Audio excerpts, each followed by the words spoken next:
प्रभु अपने पुत्रों से मिलके प्रसन्न हो जाएंगे। इतने वर्षों से प्रभु के मुखड़े को सदैव विषादग्रस्त ही देखा है मैंने। तो क्या मेरे प्रभु कभी मुस्कुराते भी नहीं हैं?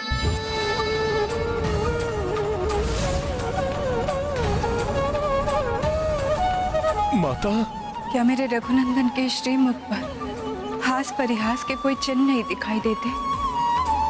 कैसे हैं मेरे रघुराई? बताओ ना हनुमान, कभी वो अपनी सीते को स्मरण करते हैं? माता, प्रभु देह हैं तो आप उनके प्राण हैं। आपकी स्मृतियां ही प्रभु के जीवन का आधार है। यंत्रवत सी हो गई है प्रभु की दिनचर्या, जिसमें कोई उल्लास नहीं, कोई प्राण नहीं। रात्रि में कुश आसन पर शयन, वर्षों पूर्व आपके छोड़े हुए पुष्प आज भी सूंघकर आपके स्पर्श का आभास करते हैं प्रभु। आपके लगाए हुए पान के बीड़े आज भी अपने हृदय से लगाकर कक्ष के कोने में बैठे रहते हैं।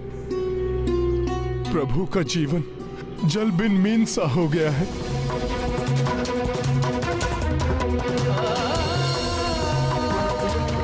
ऐसा विछोह का दुख तो आपके लंका प्रवास के समय भी नहीं हुआ था माता।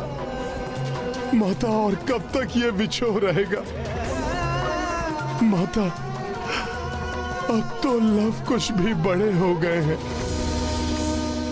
जय राम लखन संजान की, जय बोलो हनुमान की। तुम सत्य कह रहे हो हनुमान, मेरे पुत्र बड़े हो गए हैं। अब तो समय आ गया है श्री राम की कथा को जन कल्याण के लिए संसार के कोने कोने में पहुंचाने हो। तो ये दोनों आश्रम से बाहर निकले। माता, तो आप इसका शुभारंभ अयोध्या से ही कराइए। अयोध्या की गलियों में जब ये रामायण गान करेंगे तो माता, सबको आपकी अग्नि परीक्षा के बारे में ज्ञात होगा। प्रभु के आदर्शों और मर्यादाओं के बारे में जानेगी प्रजा।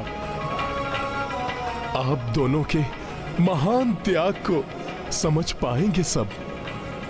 माता, फिर कोई अन्य आपके चरित्र पर उंगली नहीं उठा सकेगा। किंतु हनुमान, यदि मेरे स्वामी को ज्ञात हुआ कि... माता, इसीलिए तो मैं कह रहा हूं कि प्रभु भी वर्तमान के सत्य से अवगत हों। सोचिए, यदि राजसभा में इन्हें गायन का अवसर मिल गया तो प्रभु अपने पुत्रों को अवश्य ही पहचान लेंगे और मेरे प्रभु को उनका बिछड़ा हुआ परिवार वापस मिल जाएगा। उचित है हनुमान, किंतु इसके लिए तुम्हें मेरी 2 बातें माननी होगी। माता, आदेश दीजिए। तुम स्वयं इन दोनों की पहचान कभी उजागर नहीं करोगे और निकलने से पूर्व तुम मेरे 2 पुत्र को अष्ट सिद्धि और नवनिधियों के दान दोगे, जिससे कि ये सारे कार्य कुशलता से कर सके और कठिन से कठिन परिस्थिति में भी सफलता पा सके।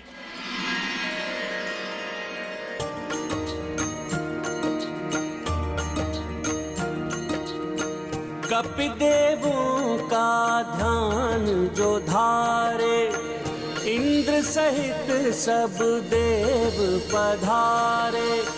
लव कुश अचरज मह पड़ जाई, कपि तब अष्ट सिद्धि प्रदाई।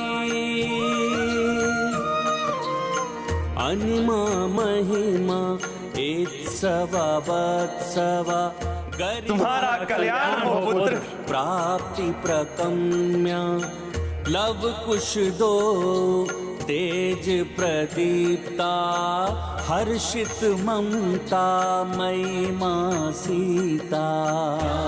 सिया राम जय हनुमान।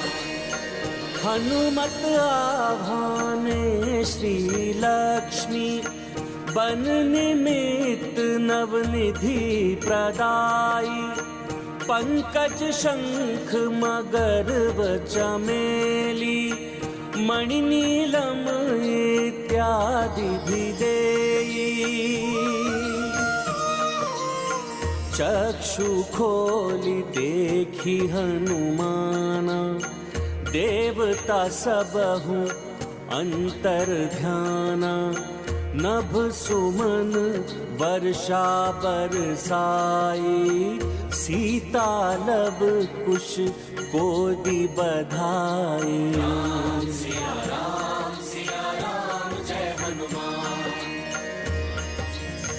इस असीम कृपा के लिए आपको सत सत नमन कपीश्रेष्ठ। आपको कुछ पूछना है तो पूछ लो। आपने इतनी दुर्लभ सिद्धियाँ सहज ही हमें कैसे प्रदान कर दी? कौन है आप? क्या आपका हमारे साथ कोई संबंध जुड़ा है?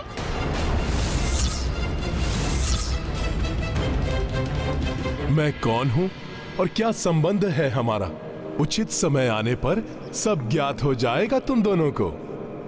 तब तक के लिए इतना ही जान लो कि धर्म पथ के अनुयायी तुम दोनों बालकों को ऐसी सिद्धियों का ज्ञान होना अति आवश्यक है। और जितना मैं अपने प्रभु से प्रेम करता हूं, उतना ही धर्म पथ के अनुयायियों से प्रेम करता हूं। माता, बालकों को संपूर्ण रामायण कंठस्थ हो गई है, अतः अब राम कथा का प्रचार प्रसार आरंभ करने की आप आज्ञा दीजिए इन दोनों को। माता, इसका शुभारंभ आप अयोध्या से ही कराइए। अयोध्या? प्रभु श्री राम की नगरी?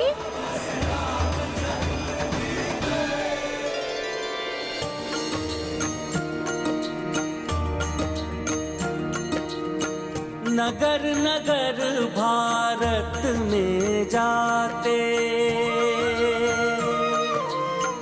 लव कुश राम की कथा सुनाते वीणा नन्हे हाथ में धारे वाल्मीकि संग अवध पधारे।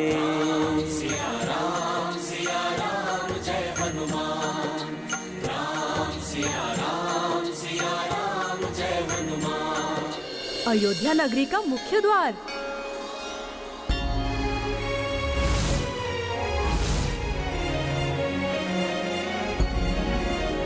नमन है अयोध्या की पावन धरती को।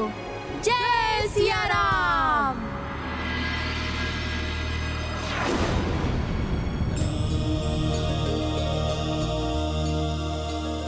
प्रभु, प्रभु क्या हुआ? अकस्मात ही आप व्याकुल क्यों हो उठे? हनुमान, कदाचित किसी ने मेरा नाम पुकारा है। नन्हे बालकों सा स्वर था।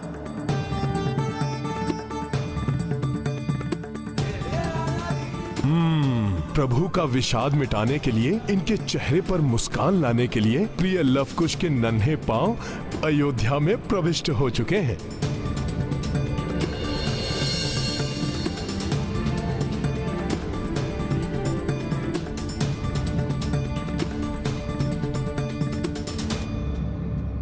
तुम स्वयं इन दोनों की पहचान कभी उजागर नहीं करोगे। माता ने वचन लिया है मुझसे, यदि ये मुझे अयोध्या में देखेंगे तो पहचान जाएंगे कि मैं कौन हूँ। नहीं नहीं, मैं माता को दिया हुआ वचन भंग नहीं होने दूंगा। इस संकट में संकट मोचन हनुमत राम से आ मिले। सीता को खोजे आशा की मुरझाए सुमन खिले।